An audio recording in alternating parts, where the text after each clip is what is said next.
Everyone, welcome back. Long time no see. I hope everyone is doing well and staying safe.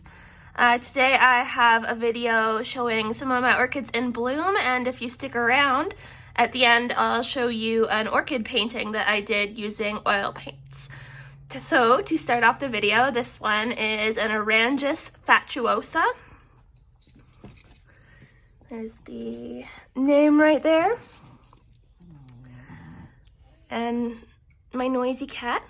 And this one is a beautiful crystal white color and smells deliciously. It's like a sweet and spicy scent. I believe a lot of Orchids and Angrecums kind of smell like that. And it has 2 blooms and is a very forgiving orchid because I kind of forgot about it near the bottom of the terrarium that it sits in.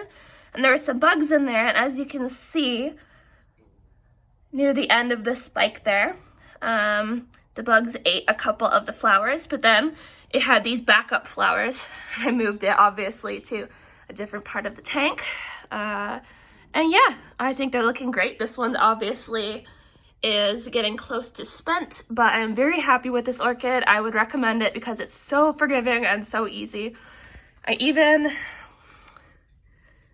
left it in a spot where it got some sunburn, and it's still doing just fine. Very, very forgiving. This is my first Orchid orchid, so I might get some more and see how they go. And it's got these cool, I think these are called spurs.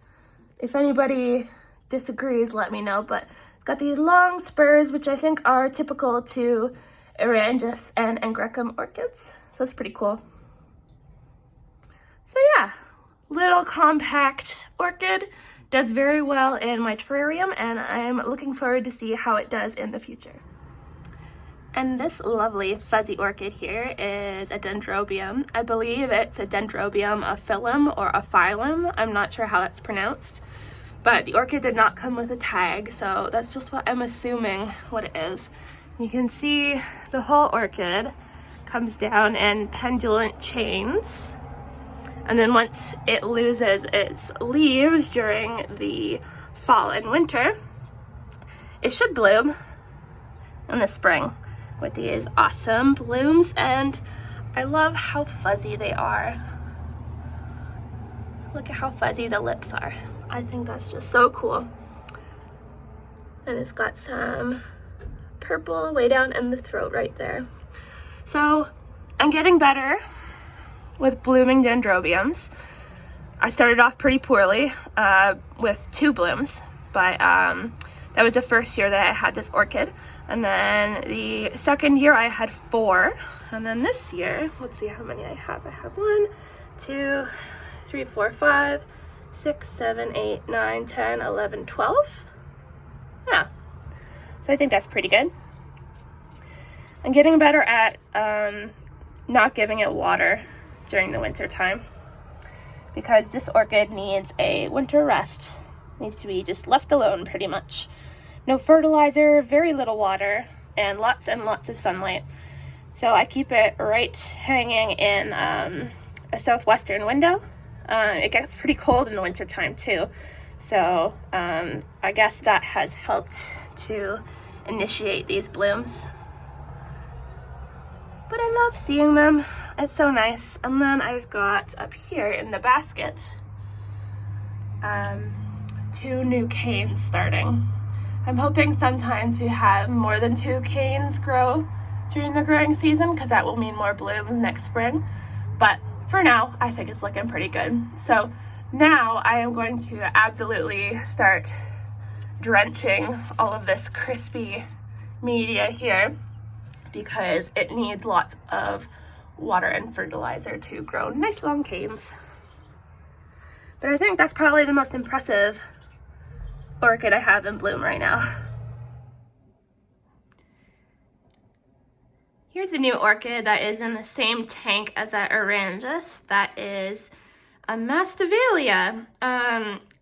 You have not seen many Mastodias on my channel because they shouldn't technically survive very well in my climate, because I have all windows that face southwest, but this one has done exceptionally well. It's, I would say, at least doubled in size since I got it.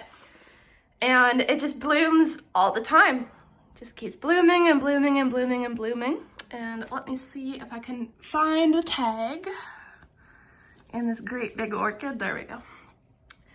This one is Mastodia magiana, crossed with Gemini flora, I think it's called, because I think it's called Gemini flora, one of the parents, because it has a habit of blooming little twin flowers on each spike, which, as far as I know, is pretty uncommon for Mastovalias. They usually just have one flower per spike.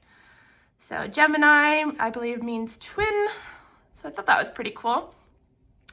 And yeah, I just got this on a whim. I saw it at a local garden center where you do not usually see Mastovalias. And I really, really, really like the flowers. So I just got it, and I did not expect it to do well at all. It was just one of those I want to spend money moments, but it has done so, so, so well, which I'm really happy about. You can see some of those bugs ate those flowers, stupid bugs. But it just blooms all around the plant, although this side is the side facing the sun. So it's got the most flowers. And it really doesn't have that many flowers right now compared to what it usually has. You can see more coming out. Like there is, whoop, there's a spike right there. And there's lots more coming out, but really happy with this. And this is just another example of breaking the rules. A lot of orchids that technically you should not be able to keep do quite well in your enclosure. I think it's just because I have a higher humidity in my terrarium. If this was outside of a terrarium, it probably would not do as well. And since then, I have gotten another Mastovalia, and it's doing well too. Although both of those Mastovalias are more intermediate temperatures than cold, I definitely would not be able to keep cold growing Mastovalias. Oh, so pretty.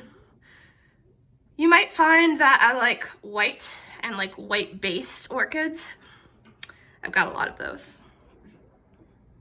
And here is my oil painting that I did last year. This is of a Vanda orchid after a tropical rainstorm, and I call it Drops of Vanda, because as you can see, there are lots of little raindrops that were really fun to paint. Sometimes tedious, mostly fun. But this was super fun to paint. I like the center the best. This is probably my favorite part of the painting. But yeah, this is oil paints on a wooden board, birch I think, and it took me a long time. It took me months. I don't know exactly how long. I didn't keep track of it, but it's one I'm particularly proud of, and I just wanted to share it with you guys. And actually have it up for sale on my Etsy shop. I've made an Etsy shop for my art. My name on Etsy is Kristen Royal Art, and I will put the link to my shop in the description if you are interested at all. This one is up there right now.